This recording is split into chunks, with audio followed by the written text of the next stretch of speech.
ఉపరాష్ట్రపతి పదవిని చేపట్టడానికి ప్రధాన కూటముల అభ్యర్థులు ఇద్దరు ఖరారైపోయారు.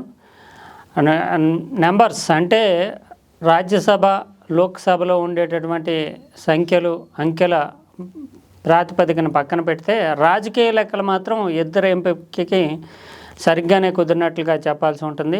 ఐడియాలజీ ఇతరత్ర అనేక అంశాలని బహిరంగంగా చర్చకు పెట్టినప్పటికీ పొలిటికల్ ఈక్వేషన్స్ని ప్రాతిపదికగా తీసుకుంటూనే రెండు ఎంపికలు జరిగినట్లుగా మనం చెప్పాల్సి ఉంటుంది. ముందుగా సిపి రాధాకృష్ణన్ అంటే అధికార పార్టీ అభ్యర్థిగా ఆయన్ని ఎంపిక చేయడంలో రకరకాలైనటువంటి ఈక్వేషన్స్ తమిళనాడుని దృష్టిలో పెట్టుకుంటూ అవి ఎంపిక జరిగినట్లుగానే చెప్పాలి. 2026లో అక్కడ రాష్ట్ర శాసనసభకి ఎన్నికలు జరగకపోవడం, అదే సమయంలో ముఖ్యంగా హిందీ వ్యతిరేక ఉద్యమానికి తమిళనాడు డిఎంకే ఎక్కువగా ప్రాధాన్యం ఇవ్వడం, దక్షిణ భారతదేశానికి అత్యున్నతమైనటువంటి పదవులు ఏమీ లేవనేటటువంటి కోణము, ముఖ్యంగా బీజేపీలో ఆర్ఎస్ఎస్ మూలాలు ఉన్న వాళ్ళకి బీజేపీ కేంద్ర ప్రభుత్వంలో కీలక పదవులు ఇవ్వాలి అని తాజాగా వస్తున్నటువంటి డిమాండు, ఆర్ఎస్ఎస్ నుంచి వస్తున్నటువంటి అసంతృప్తిని దృష్టిలో పెట్టుకోవడం, వీటన్నిటి ప్రాతిపదికగానే ఆర్ఎస్ఎస్ మూలాలతోటే రాజకీయంగా ఎదిగినటువంటి సిపి రాధాకృష్ణన్ తమిళనాడు తర్వాత ఆయన రాజ్యసభ సభ్యుడిగా చేయడము, ఇతరత్ర అనేక ఈక్వేషన్స్ చూసుకుంటూ ఆయన్ని ఎన్డీఏ అభ్యర్థిగా బీజేపీ ఎంపిక చేసింది. పక్కా రాజకీయ లెక్కలతోటే ఈ ఎంపిక జరిగింది. ఇప్పుడు విపక్ష కూటమి అంటే కాంగ్రెస్ పార్టీ, ఇండియా కూటమి అభ్యర్థిగా జస్టిస్ సుదర్శన్ రెడ్డి ఎంపికకి ఏమేమి అంశాలు ప్రధానమైనటువంటి ప్రాతిపదికగా నిలిచాయి అనేది పరిగణనలోకి తీసుకోవాలి. జస్టిస్ సుదర్శన్ రెడ్డి ఎంపిక కూడా బయటికి చూస్తే ఒక ఐడియాలజీ పోరాటంగా మేము ఎంపిక చేశామంటూ కాంగ్రెస్ పార్టీ అధ్యక్షుడైనటువంటి ఖర్గే చెప్పినప్పటికీ దీనికి కూడా అన్ని రాజకీయ లెక్కల్ని దృష్టిలో పెట్టుకుంటూనే ఎంపికను పూర్తి చేశారని చెప్పాల్సి ఉంటుంది.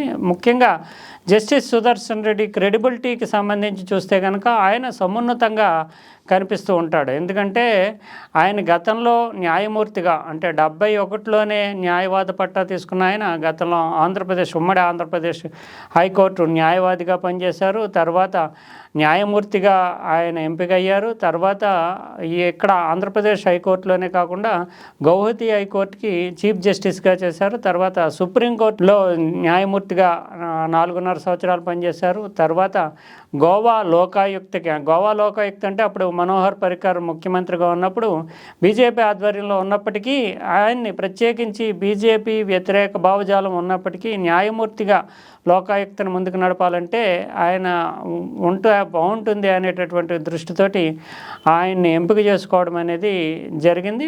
అది ఆయన క్రెడిబిలిటీకి ఒక నిదర్శనంగా చెప్పాల్సి ఉంటుంది. తర్వాత ఇటీవల కాలంలో చూస్తే కనుక ఆయన బీసీ కులగణన సర్వే చేసినప్పుడు తెలంగాణలో అధ్యయనం చేసినటువంటి నిపుణుల కమిటీకి అధ్యక్షుడిగా బాధ్యత వహించారు. అంటే బీసీ కులగణనకు సంబంధించి అధ్యక్షతగా వహించడం అనేటటువంటిది ఒక అంశం. తర్వాత ఈయనకి అంటే ముందుగానే ఇండియా కూటమి సభ్యులు తమిళనాడు నుంచి ఉపరాష్ట్రపతి అభ్యర్థి వస్తున్నాడు కనుక తమిళ అభిమానము ఇతరత్ర అనేక అంశాలు డిఎంకేకి ఇబ్బందికరంగా మారుతాయనే ఉద్దేశంతో అక్కడ ఉండేటటువంటి తిరుచి శివ అంటే డిఎంకే పార్లమెంట్ సభ్యుడైనటువంటి తిరుచి శివను ఉపరాష్ట్రపతి అభ్యర్థిగా నిలబెట్టాలంటూ ఒక దశలో చర్చలు జరిపారు. అయితే డిఎంకే ఈ ప్రతిపాదనని తిరస్కరించింది.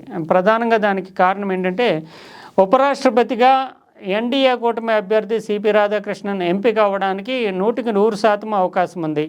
ఎలాగూ ఎంపిక అయ్యేటటువంటి అభ్యర్థి, దానికి ఆయనకు ఆల్టర్నేటివ్గా మరో తమిళనాడుకు చెందినటువంటి అభ్యర్థిని పెట్టి ఓటమి పాలవ్వడం. డిఎంకే 2026లో ఎన్నికలకు వెళుతుంది. ఎలాగూ రానటువంటి పదవి కోసం పోటీపడి ఓటమి పాలవడమే తప్ప ఇప్పుడు తిరుచి శివని డిఎంకే తరపున ఉపరాష్ట్రపతి అభ్యర్థిగా నిలబెట్టినా రాజకీయంగా కలిసి వచ్చేటటువంటి అంశాలు ఏమీ లేవు. నైతికంగా మాత్రం ఓడిపోవడం అనేది సర్వసాధారణంగా జరిగేటటువంటి పరిస్థితే కనిపిస్తుంది. అందువల్ల రాష్ట్ర ప్రజల్లో కూడా సెంటిమెంట్లో ఉపరాష్ట్రపతిగా మనవాడే ఎన్నికయ్యేటటువంటి పరిస్థితుల్లో మరో అభ్యర్థిని పెట్టడం అనేటటువంటిది డిఎంకే పక్కా పాలిటిక్సే చూస్తుంది తప్ప రాష్ట్ర ప్రయోజనాలు చూడటం లేదు అనేటటువంటి ఒక విమర్శ వచ్చేటటువంటి అవకాశం ఉంటుంది. నైతికంగా ఓటమి కూడా కొంత రాజకీయంగా ఇబ్బందికరమైనటువంటిదే. అందువల్ల దీన్ని అంటే బరిలోకి దిగకముందే ఓటమిని ఎదుర్కోవడం ఎందుకు అనేటటువంటి ఉద్దేశము, పొలిటికల్గా ప్రయోజనాలు ఏమీ ఉండవు అనేటటువంటి అంశం. అందులోని రాష్ట్రంలో ఏడీఎంకే కానీ డిఎంకేలో కానీ సిపి రాధాకృష్ణ అభ్యర్థిత్వం పట్ల చాలామందిలో ఒక సుహృద్భావమైనటువంటి వాతావరణం ఉంది. అంతేకాకుండా రాష్ట్రంలో కూడా ప్రజల్లో కూడా ఆయన దాదాపు 19,000 కిలోమీటర్లు బీజేపీ అంటే పెద్దగా ప్రాముఖ్యం లేనప్పుడే ఈ సిపి రాధాకృష్ణను ప్రజా సమస్యల మీద ఒక 19,000 కిలోమీటర్ల వరకు రాష్ట్రంలో పర్యటనలు జరిపినటువంటి వ్యక్తి. అంటే రాధాకృష్ణన్ అంటే బీజేపీ, బీజేపీ అంటే రాధాకృష్ణన్ అనుకుంటూ తమిళనాడులో ఒక ముద్ర వేసుకున్నటువంటి వ్యక్తి, 2 సార్లు లోక్సభ సభ్యునిగా ఎంపికైనటువంటి వ్యక్తి, సౌమ్యుడు, అందరితో కలుపుకుని పోయే వ్యక్తి. అటువంటి వ్యక్తికి ప్రత్యామ్నాయంగా తమిళనాడు నుంచే మరో ప్రత్యర్థిని పెట్టడం అనే దాన్ని ప్రజలు ఏ రకంగా తీసుకుంటారనే అనుమానాలు కూడా ఉండడంతో డిఎంకే తాను పోటీలో ఉండదలుచుకోలేదు, తన అభ్యర్థి ఉండడు అని స్పష్టంగా చెప్పిన తర్వాతనే ఇప్పుడు సుదర్శన్ రెడ్డి వైపు మొగ్గు కనిపించినట్లుగా తెలుస్తోంది. అయితే సుదర్శన్ రెడ్డికి ఉన్నటువంటి క్రెడిబిలిటీస్ ఇవన్నీ పక్కన పెడితే ఇప్పుడు ఎక్స్పోజ్ చేసేటటువంటిది, ఆయన్ని చూపించేటటువంటిది గడిచిన చాలా కాలంగా రాహుల్ గాంధీ రాజ్యాంగాన్ని రక్షించుకోవాలి, రాజ్యాంగమే ప్రధానము, రాజ్యాంగ పరిరక్షణ జరగాలంటూ ఒక డిమాండ్ని ఐడియాలజికల్గా పోరాటంగా ముందుకు తీసుకొస్తున్నారు. ఇప్పుడు జస్టిస్ సుదర్శన్ రెడ్డి ఇచ్చిన తీర్పులు కానీ, రాజ్యాంగబద్ధంగా ఆయనకు ఉండేటటువంటి విశ్వసనీయత కానీ, వీటన్నిటిని దృష్టిలో పెట్టుకుంటూ ఒక ఐడియాలజికల్ వార్గా సుదర్శన్ రెడ్డిని ముందు పెట్టవచ్చు అనేటటువంటిది ఒకటి. మరోవైపు బీసీలు కులగణన, బీసీలకి ప్రాధాన్యం ఇవ్వాలి, బీసీల కులగణన జరగాలంటూ రాహుల్ గాంధీ చాలా కాలం నుంచి డిమాండ్ చేస్తున్నాడు. ఈ నేపథ్యంలో బీసీ కులగణన సర్వేకి సంబంధించినటువంటి నిపుణుల కమిటీకి సుదర్శన్ రెడ్డి అధ్యక్షుడిగా వ్యవహరించడం కూడా ఇప్పుడు ఆ కోణంలో కూడా కలిసి వచ్చే అంశం. అందువల్ల 2 రకాలుగా రాజ్యాంగ పరిరక్షణ అనేటటువంటి కాంగ్రెస్ డిమాండు, ఇంకోవైపు బీసీ కులగణన అనేటటువంటి డిమాండ్తో ముడిపడినటువంటి వ్యక్తి. దీంతో ఈ 2 అంశాలని ప్రాతిపదికగా చేసుకుంటూ సుదర్శన్ రెడ్డిని ఎంపిక చేస్తున్నారు. దీన్ని రేపు భవిష్యత్తులో ఎలాగో ఓటమి తప్పదో అయినా కూడా భవిష్యత్తులో ఈ 2 అంశాల ప్రాతిపదిక మీద తాము ఐడియాలజికల్ వార్ జరిపామని చెప్పుకోవడానికి, నిరూపించుకోవడానికి కాంగ్రెస్ ఈ అభ్యర్థిని ఎంపిక చేసినట్లుగా చెప్పాలి. జస్టిస్ సుదర్శన్ రెడ్డి పౌర హక్కులు, ప్రాథమిక హక్కులకి చాలా ప్రాధాన్యం ఇచ్చేటటువంటి వ్యక్తిగా న్యాయ నిపుణులు చెబుతూ ఉంటారు. సల్వాజుడుం అంటూ నక్సలైట్ ఉద్యమము ఛత్తీస్గఢ్, జార్ఖండ్ ఇటువంటి ప్రాంతాల్లో చాలా తీవ్రంగా ఉన్నటువంటి పరిస్థితుల్లో పోలీసులు ఎవరో వాళ్ళ మీద పోరాటానికి వెళ్ళడానికి సాహసించినటువంటి నేపథ్యంలో ఆదివాసీలు, గిరిజనులే ప్రత్యామ్నాయంగా పెట్టి, అంటే పన్నుకు పన్ను, కన్నుకు కన్ను అన్నట్టుగా సల్వాజుడుం రూపకల్పన చేసి వాళ్ళ ద్వారా నక్సలైట్లను ఎదుర్కోవడము, వాళ్ళు కొట్టుకుంటే కనుక పోలీసులు సేఫ్ జోన్లో ఉండడం, ఇలాగ సల్వాజుడుం అనేటటువంటి ఒక ఉద్యమానికి, ఒక సంఘానికి ప్రాతిపదికగా ప్రభుత్వాలే ప్రోత్సహించి వెనకాల ఉండి మొత్తం నడిపినటువంటి నేపథ్యంలో ఈ కేసు సుప్రీంకోర్టుకు వెళ్ళినప్పుడు సల్వాజుడుం అనేటటువంటిది రాజ్యాంగ విరుద్ధము, చట్ట వ్యతిరేకము అంటూ స్పష్టమైనటువంటి తీర్పు ఇచ్చినటువంటి న్యాయమూర్తిగా ఈయన సుదర్శన్ రెడ్డిని చెప్తారు. ఎందుకంటే ముఖ్యంగా రాజ్యాంగ వ్యవస్థలు ఒక రాజ్యాంగ వ్యతిరేక కార్యక్రమం జరుగుతున్నప్పుడు రాజ్యాంగబద్ధమైనటువంటి శక్తులు అంటే పోలీసుల ద్వారానే ఎదుర్కోవాలి తప్ప మరో రాజ్యాంగ వ్యతిరేక శక్తిని ప్రోత్సహించడం ద్వారా అరాచకత్వాన్ని ప్రేరేపించకూడదు, ఇది స్పష్టం అంటూ సుదర్శన్ రెడ్డి అభిప్రాయపడడం. కానీ తర్వాత ఆయన అనేక తీర్పుల్లో ముఖ్యంగా నల్లధనానికి, బ్లాక్ మనీకి సంబంధించి కేంద్ర రాష్ట్ర ప్రభుత్వాలు తీసుకుంటున్నటువంటి చర్యలు సంతృప్తికరంగా లేకపోవడం, దాని మీద ప్రత్యేకమైనటువంటి కమిటీని వేసి మరీ దర్యాప్తు జరపాలి, చిత్తశుద్ధితో ఉండాలి అనేటటువంటి విషయాల్లో కానీ, ప్రాథమిక హక్కులకు సంబంధించినటువంటి కేసులు తన దృష్టికి వచ్చినప్పుడు ఆయన వ్యక్తం చేసేటటువంటి తీర్పులు కానీ, ఇవన్నీ ఆయనకు ఉండేటటువంటి విశ్వసనీయతని చాలా పెంచి పెద్ద చేశాయనే చెప్పాలి. అంతేకాకుండా మన ఆంధ్రప్రదేశ్, తెలుగు రాష్ట్రాలకు సంబంధించి 80ల్లో ఈయన కొంచెం తెలుగుదేశం పార్టీకి న్యాయ సలహాలు ఇవ్వడము, న్యాయపరమైనటువంటి అంటే న్యాయవాదిగా ఉన్నప్పుడు ఈయన న్యాయపరమైనటువంటి విషయాల్లో ఆ కేసులను పరిష్కరించడం, చూడడము, ఇటువంటిది అంటే తెలుగుదేశం చంద్రబాబు నాయుడు తోటి, ఎన్టీ రామారావు తోటి కూడా ఒక అనుబంధం ఉండేటటువంటి వ్యక్తి. తర్వాత న్యాయమూర్తిగా అయిన తర్వాత ఆయన స్వతంత్రమైనటువంటి వైఖరి అలాగూ ఉంటుంది. అందువల్ల చంద్రబాబు నాయుడు ఇలా తెలుగుదేశంతో కూడా ఆయనకి కొంత సత్సంబంధాలు పూర్వకాలంలో ఉన్నటువంటి ఉదంతాలు ఉన్నాయి. ఇవన్నిటికీ తోడుగా ముఖ్యంగా ఈ ఇటీవల కాలంలో మాత్రము కాంగ్రెస్ పార్టీతో అంటే ఈయన బీసీ కులగమన కమిషన్ సర్వేకి సంబంధించిన నిపుణుల కమిటీకి అధ్యక్షుడు అయిన తర్వాత రాహుల్ గాంధీ ఈయనతో సంప్రదింపులు జరపడము, చర్చలు జరపడము, ఆయన సలహాలు సూచనలు తీసుకోవడం ఇవన్నీ జరిగిన నేపథ్యం. మరోవైపు రేవంత్ రెడ్డి సైతము ఈ ఎంపికకు చాలా కీలకమైనటువంటి సమాచారాన్ని ఆయనకు అందించారు. అంటే తెలంగాణలో ఇప్పుడు ఉన్నటువంటి పరిస్థితుల్లో బీఆర్ఎస్ సవాల్ విసురుతోంది. తెలంగాణ బిడ్డ సుదర్శన్ రెడ్డిని బీఆర్ఎస్ ఏ పార్టీకి చెందని, ఏ కూటమికి చెందిన పార్టీగా వ్యవహరిస్తుంది. కొన్ని పార్టీలు ముఖ్యంగా బిజు జనతాదళ్, వైఎస్ఆర్ కాంగ్రెస్ పార్టీ, ఈ పార్టీ అంటే బీఆర్ఎస్ పార్టీ ప్రధానంగా ఏ కూటమిలో లేనటువంటి పార్టీలుగా ఉన్నాయి. బిజు జనతాదళ్కి రాజకీయంగా దీనికి సంబంధించినటువంటి ఎంపిక మీద పెద్దగా ఏముండదు. వైఎస్ఆర్ కాంగ్రెస్ పార్టీ ఇప్పటికే అటు ఎన్డీఏ కూటమి అభ్యర్థి అయినటువంటి ఆయనకి మద్దతు, రాధాకృష్ణన్కి మద్దతు ప్రకటించింది.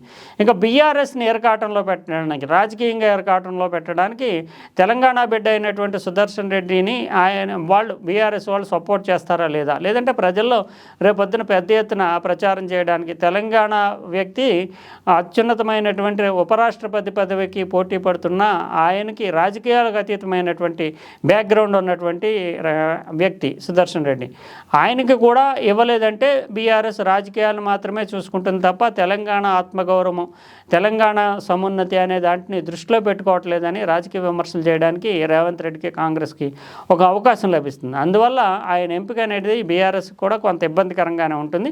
తెలుగుదేశానికి గతంలో ఉన్నటువంటి సత్సంబంధాలు ఇతరత్ర తెలుగుదేశాన్ని కూడా కొంత ఎమోషనల్గా క్వశ్చన్ చేయడానికి కారణమవుతుంది. కానీ ఎన్డీఏ కూటమిలో ఎప్పటి నుంచో ఉండడం వల్ల తెలుగుదేశం రాజకీయంగా తాముకు ఉండేటటువంటి ప్రాధాన్యమే చూసుకుంటుంది తప్ప దీన్ని పెద్దగా పట్టించుకోవచ్చు. కానీ బీఆర్ఎస్కి మాత్రం ఈ ప్రశ్నలు ఎదురవుతాయి. తెలంగాణ బిడ్డ, ఏ రాజకీయాలకు చెందిన జస్టిస్ సుదర్శన్ రెడ్డిని ఎందుకు సపోర్ట్ చేయరు అనే ప్రశ్న తలెత్తుంది. ఈ లెక్కలో ఒకవైపు ఇప్పటికీ అధికారంలో ఉన్నటువంటి తెలంగాణలో రాజకీయ లబ్ధి, మరోవైపు ఆయన రాజ్యాంగపరమైనటువంటి పరిరక్షణ అనేటటువంటి కాన్స్టిట్యూషనల్ అథారిటీ, ఇంకోవైపు చూస్తే బీసీ కులగణన నిపుణుల కమిటీకి ఆయన నేతృత్వం వహించారు కనుక బీసీ కులగణన అనే దానికి తాము సముచిత ప్రాధాన్యం ఇస్తున్నాం, దానికి సంబంధించినటువంటి ఎంపికలకి ఎక్కువ ప్రయారిటీ ఇస్తున్నాం అనేటటువంటి నిరూపణ. దీంతో రాజకీయ లెక్కలు పక్కాగా వేసుకున్న తర్వాతే కాంగ్రెస్ పార్టీ సుదర్శన్ రెడ్డిని ఎంపిక చేసుకుందని చెప్పాలి. అయితే ఎన్నిక గెలుపోవటములు అనేవి ఇప్పటికే స్థిరమైపోయినప్పటికీ ఒక ఐడియాలజికల్ వారిలో భాగంగానే సుదర్శన్ రెడ్డి కూడా ఒప్పుకున్నట్లుగానే మనం చూడాల్సి ఉంటుంది. ఇంతవరకు 16 ఉపరాష్ట్రపతి ఎన్నికలు జరిపితే 4 సార్లు మాత్రమే ఎటువంటి కంటెస్ట్ లేకుండా యునానిమస్గా అభ్యర్థులు ఎంపికయ్యారు. మిగిలిన అన్నిసార్లు కూడా పోటీ జరిగింది. మొట్టమొదటి దశలో చూస్తే కనుక సర్వేపల్లి రాధాకృష్ణన్, అంటే ఉపాధ్యాయ దినోత్సవం జరుపుతాము ఆయన జయంతిని, ఆయన మొదటి 2 సార్లు ఆయనకి తెలుగు మూలాలు ఉన్నటువంటి వ్యక్తి సర్వేపల్లి రాధాకృష్ణన్ 2 సార్లు ఉపరాష్ట్రపతిగా ఏకగ్రీవంగా ఎన్నిక కావడం. తర్వాత గోపాల్ స్వరూప్ పాఠక్ ఆయన కూడా ఏకగ్రీవంగా పోటీ లేకుండా ఎన్నిక కావడం. తర్వాత జస్టిస్ హిదాయతుల్లా, ఆయన ఇప్పుడు జస్టిస్ సుదర్శన్ రెడ్డి ఎన్నికైతే కనుక జస్టిస్ అంటే ఆయన గతంలో సుప్రీంకోర్టుకి చీఫ్ జస్టిస్గా చేశారు. ఇప్పుడు సుప్రీంకోర్టుకి జస్టిస్గా చేసినటువంటి సుదర్శన్ రెడ్డి ఎంపిక అనేది ఉపరాష్ట్రపతి అయితే కనుక హిదాయతుల్లా తర్వాత ఆ స్థానాన్ని పొందినటువంటి రెండో వ్యక్తిగా జస్టిస్గా అవుతారు. ఇప్పుడు ఈయన సుదర్శన్ రెడ్డి ఎంపిక అయితే కనుక జస్టిస్ హిదాయతుల్లా తర్వాత చూస్తే కనుక మనకి శంకర్ దయాళ్ శర్మ కనిపిస్తారు. శంకర్ దయాళ్ శర్మ కూడా ఎటువంటి పోటీ లేకుండా ఎంపికయ్యారు. ఆయన ఉమ్మడి ఆంధ్రప్రదేశ్కి గవర్నర్ కూడా పనిచేశారు. ఇలా మనకి చరిత్రలో చూస్తే కనుక కేవలం తక్కువ మంది మాత్రమే, 9 మాత్రమే ఎటువంటి పోటీ లేకుండా ఎన్నికైన వాళ్ళు ఉన్నారు.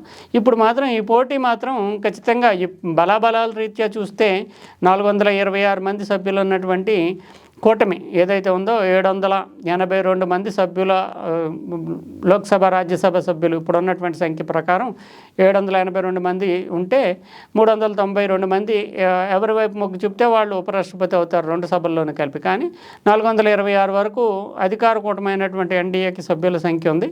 అందువల్ల ఖచ్చితంగా సిపి రాధాకృష్ణన్ ఎంపిక అనేటటువంటిది ఖాయంగా కనిపిస్తుంది. కానీ సంఖ్యారీత్యా చూస్తే 300 పైచీలకు ఓట్లు తెచ్చుకునేటటువంటి అవకాశం ఉన్నటువంటి జస్టిస్ సుదర్శన్ రెడ్డి పోటీని కూడా ఒక రసవత్తరమైనటువంటి పోటీగానే చెప్పాల్సి ఉంటుంది. ఐడియాలజికల్ వార్ని మాత్రం ఎక్కువగా ప్రజెంట్ చేస్తూ వివిధ పక్షాలని కొంత ఎమోషనల్గా బ్లాక్మెయిల్ చేసేటటువంటి అవకాశం కూడా కాంగ్రెస్ పార్టీకి ఉందనే చెప్పాలి. ఏదేమైనప్పటికీ ఈ పోటీ తెలుగువారు సముచితమైన సమున్నతమైనటువంటి పోటీలో ఉంటారు అనేదానికి జస్టిస్ సుదర్శన్ రెడ్డి ఎంపికను ఒక నిదర్శనగా చూడాలి. నిజంగానే ఇటువంటి న్యాయ కోవిధులు ఎంపికైతే మంచిదే దేశానికి. కానీ రాజకీయాలే మొత్తం వ్యవస్థను శాసిస్తున్నటువంటి నేపథ్యంలో ఈ ఎంపిక అనేటటువంటిది సాధ్యమయ్యేటటువంటి అవకాశం లేదు. లేకపోయినప్పటికీ కూడా ఒక సమున్నతమైనటువంటి వ్యక్తి పోటీలో నిలిచారు అని గౌరవంగా తెలుగు వాళ్ళు భావించాల్సినటువంటి ఒక తరుణంగా మనం చెప్పుకోవాలి.